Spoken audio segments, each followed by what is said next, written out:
Warnung: Die in diesem Video gezeigten Szenen wurden von Elektrofachkräften und professionellen Quatschmachern unter Einhaltung der Sicherheitsstandards der Modelltechnik durchgeführt. Weißt du, dass einmal so ein Ring unter ihm längs fährt? Kann ich das UFO kaputt machen? Au, au, au, au, au, au. Du sollst nicht an dem Ding rumlutschen. Moin Leute, willkommen im Wunderland. Stefan und ich, wir haben ein paar technische Spielzeuge hier in die Werkstatt geschleppt, werden damit etwas rumexperimentieren und gucken, ob sie sich nicht anbieten, in der Anlage eingebaut zu werden.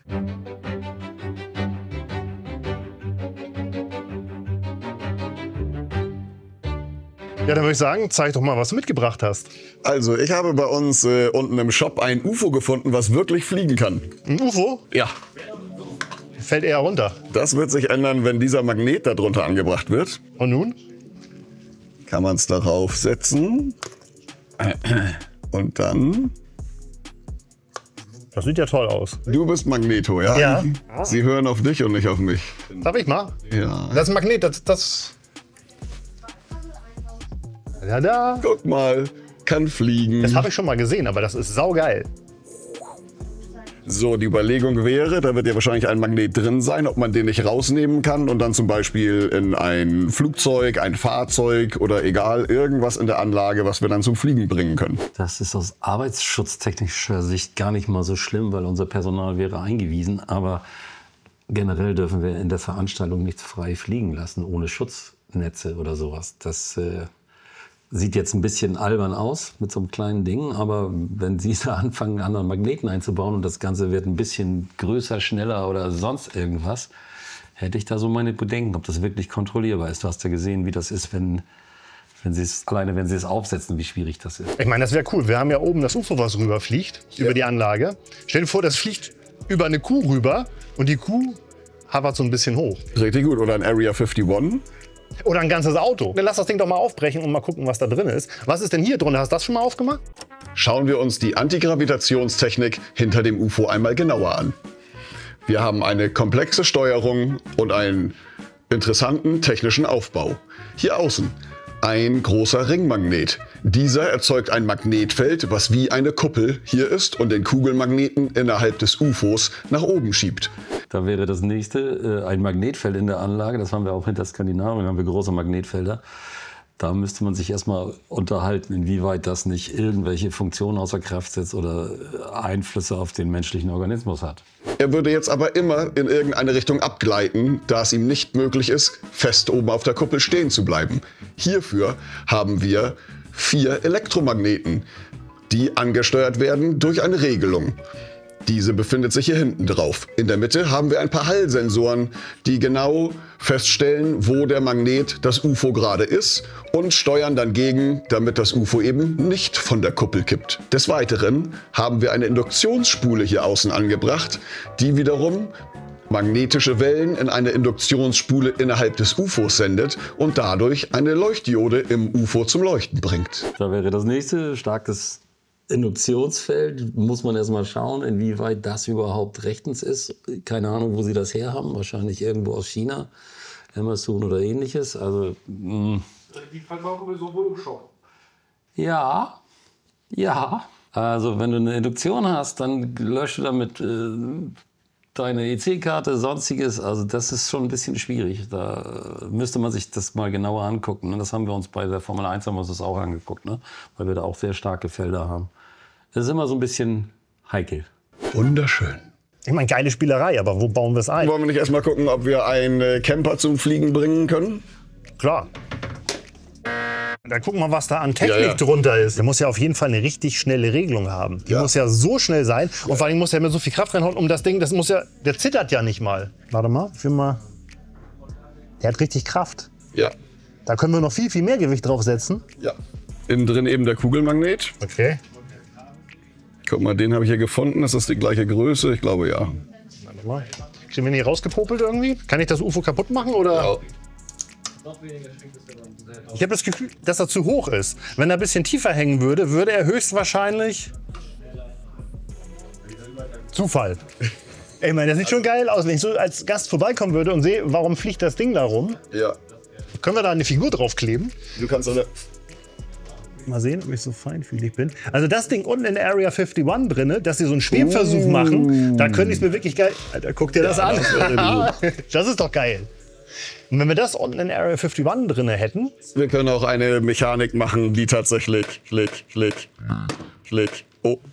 Du hast es kaputt gemacht. Wir können eine Mechanik machen, weißt du, dass einmal so ein Ring unter ihm längs fährt. Sodass man sieht, dass es wirklich schwebt.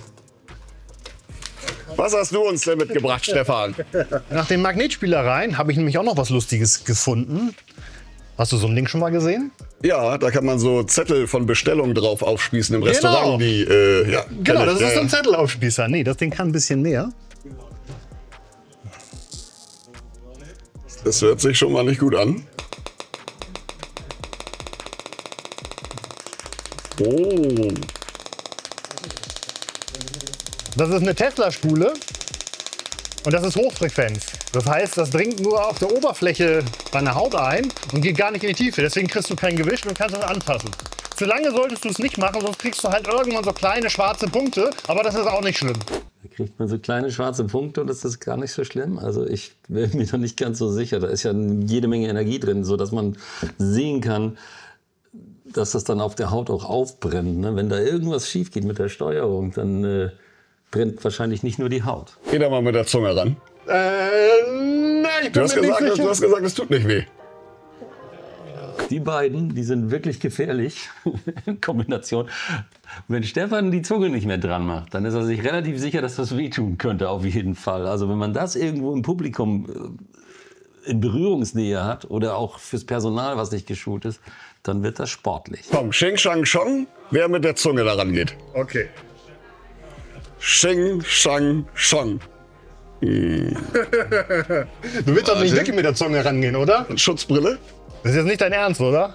Naja, man merkt es ja nicht am Finger. Okay, Svenno, das können wir so nicht bringen. Hier gucken Kinder zu, ihr seid die großen Vorbilder, die Bastler und Tüftler und das ist echt zu gefährlich. So habe ich das auch überhaupt nicht gedacht. Du sollst nicht an dem Ding rumlutschen. Du hast gesagt, es tut nicht weh. Nein, ich habe mir eigentlich was ganz anderes gedacht. Und zwar, gucke mal. Stell dir mal vor, das ist so unsere Anlage. Jetzt habe ich verbrannten Geschmack im Mund. Aber hast du noch Geschmackssinn? Wenn nicht, ist das auch Das gut, weil da werden- kannst du alles essen. Das werden wir später herausfinden. Ich liebe YouTube. Ich habe den kleinen Onkel hier. Du kannst das Ganze nämlich mit einem Draht verlängern. So. Das Essen in der Werkstatt ist verboten, ne? Wieso futterst du hier schon wieder? Das dauert so lange, kann ich doch kurz ein paar Vitamine tanken. Außerdem weißt du doch. Du hast doch sowieso keinen Geschmackssinn mehr. Was willst du jetzt noch Massephase. essen? Doch, den Apfel schmecke ich. Das sieht doch schon mal gut aus.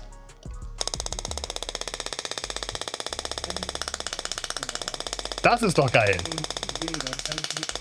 Würde der jetzt auch auf Plastik gehen, wenn mit einem anderen Modell da. Du gehst eigentlich auf alles. Wenn das ein bisschen Masse hat, kannst du damit ansaugen. Das heißt, wir könnten theoretisch, Was, wenn jetzt ein anderes Männchen ankommt? ich glaube, da passiert nicht viel, das hat zu würde wenig. ich nämlich auch. Aber du könntest natürlich mit Silberleitlack Ja, genau. bestreichen oder so, Ah, dann ja. würde es auch gehen. Genau, guck das mal, heißt, hier wir noch könnten eine. zwei mit so einem Schwertkampf machen können. Aber nee, ich meine ernsthaft, wir haben ja oben das Wasserkraftwerk, wo wir so eine Videoeinblendung haben, wo oben unten umgeschaltet wird. Ja. Das mit echten Funken. Oder ein Umspannwerk, wo umgeschaltet wird, wo ein Funkendings entsteht. Oder wo ein UFO lang fliegt und überall dann Blitze rauskommen. Das heißt, wir brauchen dann, weiß nicht, 20 Stück davon oder so. Ja, So eine ganze Reihe. ja, das gefällt mir. Bei dem Ding sehe ich tatsächlich Anwendungsmöglichkeiten ohne Ende. Nein. Nein. Ja, mach doch mal Licht aus, dass man das mal richtig sieht hier. Es ist viel zu hell. Weil im Prinzip ist das ja auch komplett harmlos. Es kann eigentlich überhaupt nichts passieren. Was war das? Hat das gerade gebrannt da eben? Vielleicht steht er einfach auf Stein irgendwo in der Anlage. Das kann passieren, das war jetzt blöder Zufall. Also auf Gräsern. Ja, aber in einem geschlossenen Raum könnte man doch vielleicht... Guck mal, jetzt blitzt er auch ein bisschen anders. Oder eben schon wieder. Also bei aller Liebe, aber wenn du das irgendwo hinstellst und das wird nicht in irgendeiner Form kontrolliert oder überwacht, dann brennt uns die Anlage ab. Das kann man nicht machen. Ja, wir müssen halt noch ein Vielleicht in bisschen einem geschlossenen Metallkäfig. Da sehe ich dann überhaupt kein Problem. Diebstahlschutz für Figuren. Das ist großartig, Stefan. Viel besser als mein UFO. Ich Gebe denke zu. auch. Das bauen wir irgendwo ein. Nein. Wollen wir Licht wieder anmachen? Also diese Spule finde ich wirklich geil. Da muss man irgendwas mitmachen. Ich weiß auch noch nicht genau was und wie und wo, aber... Wie funktioniert die denn? Ja, die Tesla-Spule. Wie der Name auch schon sagt, wurde sie irgendwann mal 1800 schieß mich tot von Nikola Tesla erfunden. Und der wollte eigentlich damit drahtlos Strom übertragen. Hat nicht ganz funktioniert. Und ja, auch später hat es eigentlich nie irgendwie eine sinnvolle Anwendung für dieses Teil gegeben. Also eigentlich genau das, was wir suchen. Es hat keine sinnvolle Anwendung, aber man kann damit rumspielen. Und tatsächlich ist das Ding nicht so gefährlich, wie man jetzt auf den ersten Blick denken mag. Das heißt, diese Funken, es hört sich böse an, es sieht böse aus, aber das Ganze ist Hochfrequenz. Das heißt, es dringt eigentlich gar nicht tief in den Körper ein. Man kriegt keinen elektrischen Schlag. Das Schlimmste, was passieren kann, ist, wenn man lange Zeit das auf einen Punkt hält, dass man tatsächlich einen kleinen schwarzen Fleck an der Haut kriegt. Das ist die oberste Schicht, die Haut, wird irgendwie angebrannt oder was. Genau weiß ich es auch nicht. Ja, genau, Stefan, genau weißt du es auch nicht. Aber es tut nicht weh und eigentlich ist es völlig harmlos. Tja, wir müssen halt nur noch irgendwie eine wirklich sinnvolle Anwendung finden. Ja, das gefällt mir.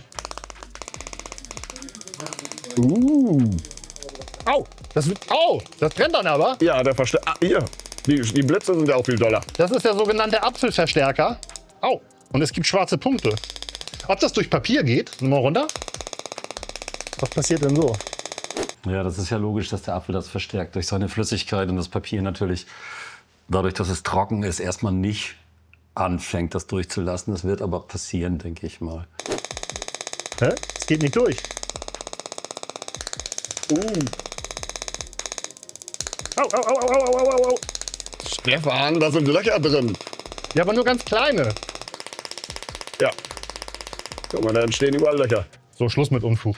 Na, da kannst du ganz klar sehen, in dem Moment, wo er mit seinen feuchten Fingern da dran kommt, passiert da dann auch schon was. Wow, das ist lustig, aber ganz schön gefährlich, glaube ich. Schöne Idee, aber... Doch, das finde ich gut, das Ding. Also Das sollten wir auf jeden Fall einbauen. wir müssen noch mal drüber schlafen und noch mal vielleicht ein bisschen verfeinern das Ganze und noch mal die Rahmenbedingungen festlegen, wo wir sowas einsetzen könnten vielleicht. Aber ich habe das Ding gesehen und dachte, es ist lustig. Ja, das ist wirklich gut. Ja, ich hoffe, euch hat die Folge gefallen, die wir euch heute gezeigt haben. Und ja, wenn ihr Langeweile habt und Mutti gerade nicht zu Hause ist, könnt ihr es auch gerne mal zu Hause nachstellen, weil das Ganze ist ganz ungefährlich oder auch nicht. Also nein, Spaß beiseite, zu Hause nicht nachmachen und schon gar nicht die Zunge ranhalten, wie einige Kollegen hier, weil keine Ahnung, was da passieren kann. Hast du noch Gefühl in der Zunge? Sie ist vorne ein kleines bisschen taub, aber sonst geht es eigentlich. Okay. Ja, dann würde ich sagen, bis zum nächsten Mal und... Hast du noch was zu sagen? Ja, tschüss. Tschüss!